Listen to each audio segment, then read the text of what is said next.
Hello everyone, Harmony Williams here. As you may know, I recently released a new book in a new series, and I'm very excited to share the first chapter with you today. Before I do, let me just talk about this book a little bit more. When I was invited into this anthology, I saw it as permission to write a book from the heart again. There were a few things that I wanted to do with this book. First of all, I wanted a happy ending that didn't end in marriage. It's a trap that I've fallen into a lot in the past with my past books, where the typical happy ever after in historical romances is a marriage between a man and a woman. And in this case, I wanted to show that a happy ending could be beyond that. I also wanted to show the freedom of pirates. A lot of people took to the high seas because it provided more freedom than other choices on land.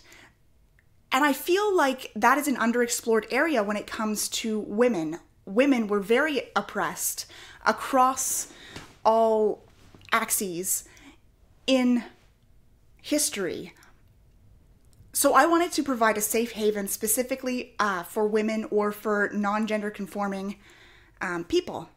Another thing that I wanted to show was that age is not a limiter, which is why I brought Jean's grandmother on the ship with them. I wanted to show a badass seafaring grandma, so I did. And of course, I love pet humor, so there is obviously a cat. And lastly, I wanted to start a new series and make it hella queer. So I started out with my own axes bisexual, basically just assume that everybody on the Ladies' Gambit is queer. That being said, let me read to you from the first chapter. I hope you enjoy this. There will be links in the description as to where you can get this book.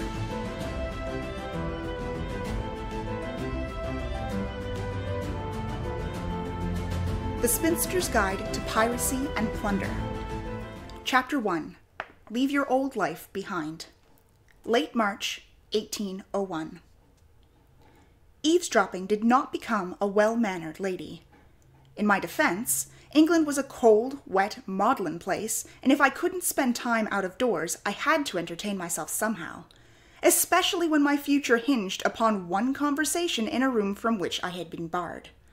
What was a lady to do except idle on the stairs, straining to hear through the thick oak of the study door? Not that I could hear a word from my vantage point, not even the muffled whisper of sound.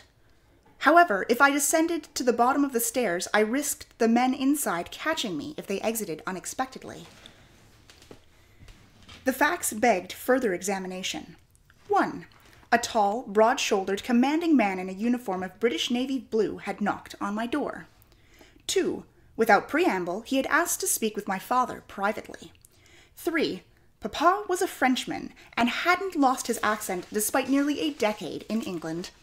Most of the neighborhood did little to hide their distaste for his and my origins. A distaste only compounded by the fact that Papa's first wife, my mother, had been a colored woman from Saint-Domingue. I was foreign through and through. 4. Papa made no secret he would welcome a distinguished son-in-law from the military. 5. I met this man in the village yesterday when he caught and handed back my bonnet, flung off by the wind. Aside from 2 words, "Thank you," I have never spoken with him. Something about him had stirred my nerves, the brush of his hand leaving tingles, or the admiring way his gaze caressed my face. Could he have been so taken with the mere sight of me that he tripped over himself to beg Papa for my hand? It was a romantic notion, a foolish notion, one I stamped out at once. Although my accent wasn't as pronounced as Papa's, my origins were as plain as my complexion, never pale enough to meet the current fashion. What would a Navy man want with a Frenchman's daughter of mixed race? Without listening to the conversation, I would never know. I balanced on the balls of my feet as I tried to sidle closer without giving myself away. My toes scraped against the top of the stair. Hard wood, then a furry, fleshy body. The cat yowled. I stumbled. A blur to my eyes, the orange and black cat launched down the stairs like cannon fire, making as much noise. I clutched the banister as my legs fell out from under me. The soles of my slippers kissed the open air. I crashed down several steps and landed in a tangle of limbs. I groaned. Perhaps it was for the better that they barred women from joining the military. I would make a terrible spy. Nearer to the door, I heard muffled voices stop speaking.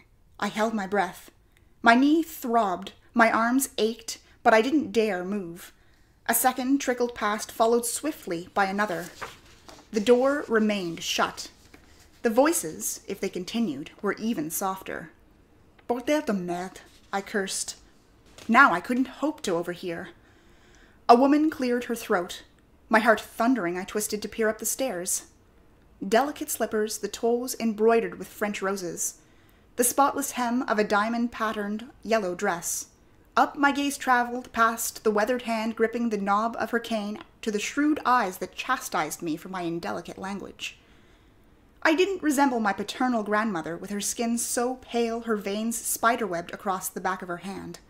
Her snowy white hair was cropped short around her ears. No nonsense was she. For the first half of my life, I'd known her only in letters. The distance between us changed with the French Revolution when we fled from France to England and the safety of her house. Grand-mère raised her thin eyebrows and pursed her lips. I braced myself for the inevitable castigation. Instead, she said in fluent, comforting French, "That isn't how to do it, chérie. Follow me."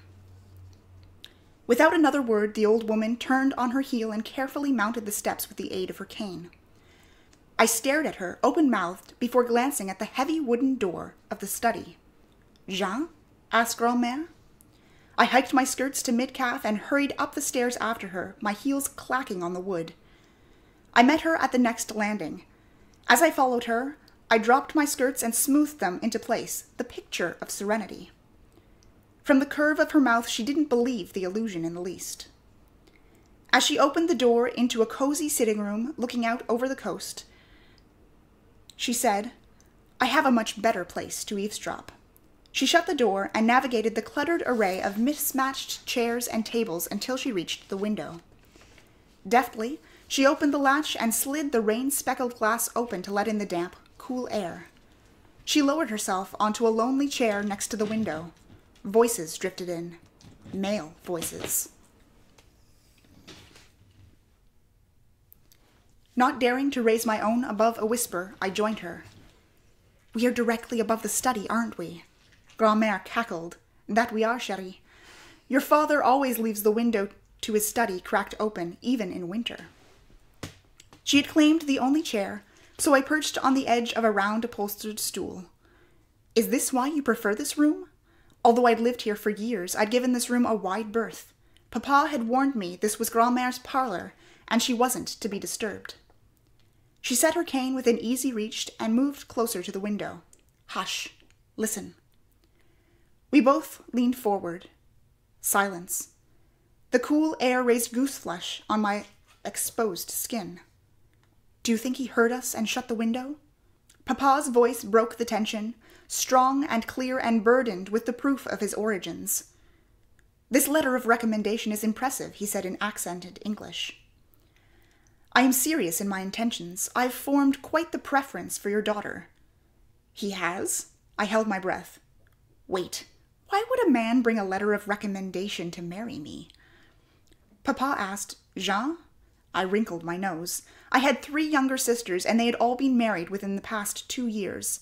I was the only unmarried woman in the house. The spinster, as the gossips of the town twittered when they thought I was out of earshot. "Yes, Miss Jean is walking perfection." I snorted. If I was perfection, I'd have a husband along with my sisters.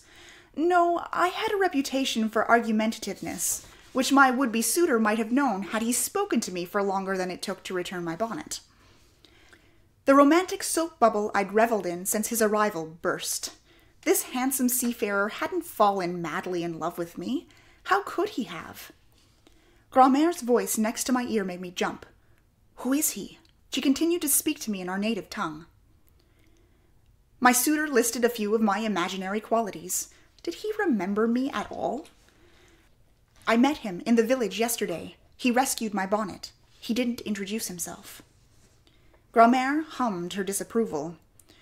"You haven't formed a preference for him, then?" How could I have? True, our circle of acquaintances was small, and fresh blood in the village, for the most part, belonged to men 3 times my age, who claimed the salt air eased the ache in their bones. This Navy man might be my only choice, but a preference? I needed to know more of a man than his occupation and the fact that he had nice eyes. I shook my head in answer to Grand'Mère's question as the man continued to speak. He had a pleasant voice, deep and warm, even if he seemed a bit hasty in his judgments. Papa laughed, cutting the fellow off. "You have no need to convince me. Your character speaks for itself, and this," Papa flapped a sheet of paper, "a capitaine so young." "There are younger captains than I in the Navy. We haven't yet been assigned ships, so I understand the confusion. As for myself, I've been at sea since I was 13. The creak of leather hinted at a man shifting position. I easily imagined my father, who resembled his mother in everything but height, leaning back in his favorite chair as he surveyed the eager young man in front of him. But that eager young man? I couldn't form a picture of his reactions at all. Was he reserved or relaxed? From his voice, I couldn't tell. "This is not your first visit to town." "It wasn't?" "No, sir." "Perhaps he'd formed an attachment to me prior to yesterday, then. We'd never spoken, but if he was shy—" "After your 3rd visit, I asked myself if something in our little village compelled you to return." I chewed on my thumbnail. Grand'Mère's attention was fully on the conversation, leaving no room for her to chide me over the habit. "I have asked about you, Capitaine Sterling." Sterling. Mrs. Jean Sterling. It had a nice ring to it, or at the very least it didn't sound horrible. But could I imagine myself wearing the name? "Please, call me Milton." "Milton. My husband's name is Milton." No. It sounded bizarre to refer to any man as my husband. But what choice did I have? I couldn't live at the mercy of my relatives for my entire life. Even Papa didn't have a place here in England. I desperately longed for a home and a purpose of my own. "Milton, your superiors have naught but good to say of you. Your service to your country is commendable." I bit the inside of my cheek. "We are French, Papa. Never mind that I'd spent the past 10 years in England ever since the Revolution had driven us out of our home when I was 16. I hadn't acclimated as well as my sisters to the change, being over 7 years their senior. They had acquired British accents quickly, whereas my words retained a touch of French. Perhaps Papa was trying to convince everyone to forget our heritage." "Thank you, sir. It is a true shame you don't have a ship to command, especially with this odious embargo in Norway." "I don't intend for that to be my lot forever." "Certainly not." Papa paused for so long that I wondered if he chased the captain out his door. "You're aware that I have exchanged Jean's dowry into material goods rather than an annuity, are you not?" "I am. I saw the ship on my way in. A beauty. Now that is a ship fit for battle." "It is. What a waste for it to languish in the bay where it can do no good to anyone." This lonesome year, in particular since my sisters had married, I'd often dreamed of boarding the ship, leaving England, and finding a place of my own. Not in France or even the Saint-Domingue I barely remembered from my early childhood. Napoleon had rendered both inhospitable. But somewhere else. A place where I wouldn't be holding my breath whenever I was out in public hoping to blend in with the sea of pale English misses. A home. "I would take it to war for the crown, of course," the Navy captain said. I sighed. Grand'Mère patted my knee absently. A gust of wind shooed my hair from its pins, the dark curly mass fluttering around my face. The noise made my father's voice wobble before it met my ears. "And my daughter?" My suitor's voice hardened. "War is no place for a lady. She'd have quarters on land." Quarters, not a home. "I wouldn't curtail her movements, of course. She may visit you as much as you both please. My salary allows for a comfortable life." My fingernails bit into my thigh where I clutched my skirts too hard. A life in England, away from friends and family, without even the comfort of a husband or children from the sound of him. He would marry me for the damned ship and abandon me in a quiet corner as soon as possible. No matter how nice his eyes or the timbre of his voice, I could not relegate myself to such a future. Another creak of leather followed by Papa's eager voice. His accent thickened with his excitement. I have but one matter to address. And that is? Jean must accept. Let me speak with her. I will ensure she is amenable. We can have the banns read before you are called to duty. No. No, I would not be amenable to marrying a stranger who only wanted my dowry. I bit my lip hard, trying to contain my disappointment. With a marriage, I'd hoped to find a family, a place in this world, a purpose. But I was reduced to baggage yet again. Papa might be amenable to the arrangement, but I never would be. I would not stand to be passed from hand to hand, discarded when convenient. And if Papa was willing to consider such a fate for me, then I had worn out my welcome. My future held more promise than this, and if Papa would not arrange it, I would.